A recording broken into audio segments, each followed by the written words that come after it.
విడిచిపెట్టేందుకు జడ విప్పుతాడు.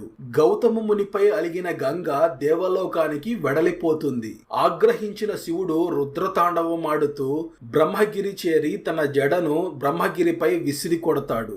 శివుని ఉగ్రరూపానికి భయపడ్డ గంగ శివుని జడ తగిలిన ప్రదేశంలో ప్రత్యక్షమవుతుంది. కానీ గౌతముడు స్నానమాచరించి పాప విముక్తుడు కావడానికి సహకరించదు. అతని నుంచి తప్పించుకోవడానికి గంగాద్వార్, వరాహ తీర్థం, రామలక్ష్మణ తీర్థం, గంగాసాగర్ తీర్థం మొదలైన చోట్ల ప్రత్యక్షమవుతుంది.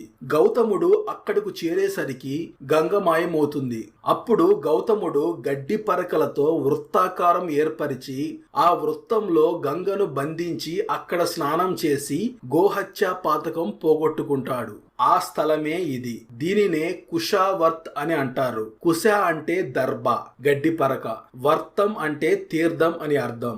దీనిలో స్నానం చేయడం వలన సర్వ పాపాలు రోగాలు పోతాయని భక్తుల విశ్వాసం. 12 ఏళ్లకు జరిగే కుంభమేళ ఈ ప్రదేశంలో కూడా జరుగుతుంది. త్రయంబకేశ్వర జ్యోతిర్లింగ స్థల పురాణం వివరించడానికి అనుకూలంగా ఉంటుందని ముందుగా ఆలయం చూపించాను. ఆ తరువాత కుషావర్త కుండం చూపించాం.